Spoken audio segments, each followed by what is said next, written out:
बादशाह एक गल करनी सी मैं। कर ले मेरी जान। मलका दे वावा सोनी है। हाँ। तेरी की भैन निकली वो निकल जाती। तुझे तो पता है तेरे मुंह पा के गई जोगरा ना। चल अंदर ले जाओ इसको। बादशाह सलामत। इन्हें की है हाथ जोड़ी ना मुंह जोड़ साले।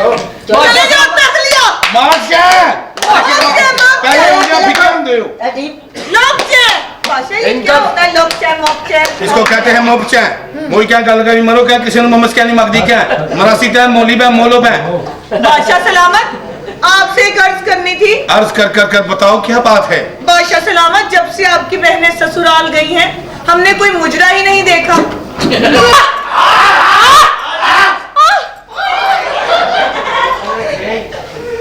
बादशाह सलामत, बादशाह सलामत, बादशाह सलामत, आदाब बादशाह सलामत। आदाब वजीर खास और मशीर खास। ये हम क्या सुन रहे हैं? क्या हुआ?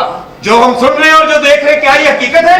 हकीकत है बादशाह सलामत। हमने आपसे कहा था हमें एक ईमानदार शख्स की जरूरत है और आपने जिस शख्स को इस तख्त पर बिठाया आपको मालूम है वो क्या कर रहा है? वो खजाने का जिया कर रहा है बादशाह सलामत। आप तो कहते थे कि वो शख्स बहुत ईमानदार है। ईमानदार है, न जाने कहाँ गलती होगी हमसे। गलती हो गई? आप इसको गलती कहते हैं? अवाम का खजाना है, हमारी मलकियत नहीं। हमारा फर्ज है कि अपनी अवाम का ख्याल रखना। कहाँ है वो? किधर आप उसको? फोन की बनेगा जी की पढ़ना में उन्हें समझ नहीं आती एवी शरफिया। वजीर इतने वजीर खास बुला की हो रहा है यार इतने? ये क्या रहा हमारी सल्तनत में वजीर खास? की गल है 1.5 लीटर दे देवदास। हमें से बात करो। अच्छा जी ये हम क्या रहा हमारी सल्तनत में? तेरी गाली सल्तनत है, हमारी अपनी सल्तनत है। होया की ये महंगाई बढ़ती जा रही है। बादशाह सलामत आप जी। बादशाह सलामत। ये क्या हो रहा है और ये क्या सुन रहे हैं हम? हमारी राया तो खुश नहीं, हमारे अपने भी खुश नहीं। हाँ जी आ रहा है वो बादशाह। बादशाह सलामत हाजिर हो। ओए सलाम आ गया। बादशाह चंगा क्या अंदर आ नहीं लिया। आपको मालूम है आप क्या करते रहे? हाँ बादशाह बनया की मजे लेने में। आपको मालूम था आपका फर्ज क्या था? इस तख्त पर बैठ कर आपने दूसरों का ख्याल रखना था। आपने अपनी राया के बारे में सोचना था, लेकिन आप भी अपने घर के बारे में सोचते रहे।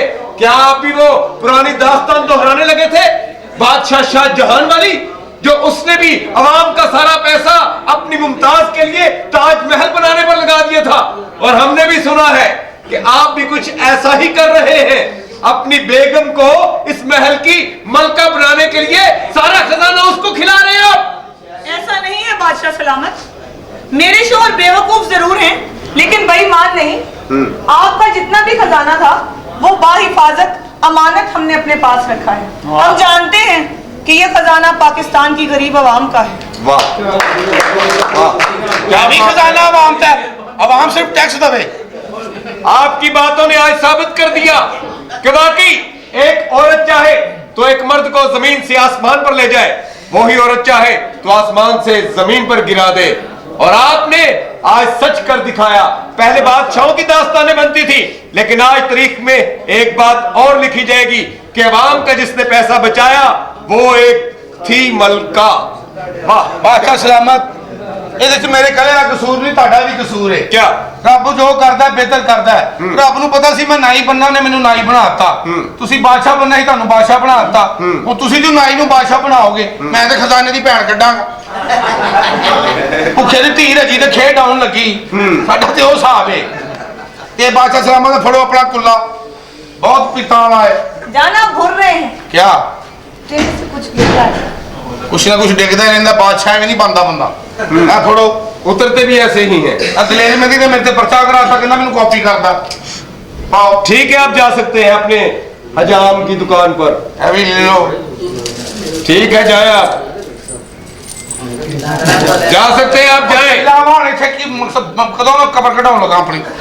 चला बेगम। नहीं मैं नहीं जाना, मैं हूं इत्थे ही रहना। ओ क्या बन गए? हां मेरा दिल लग गया। खलीफा ली तेरी राह चल।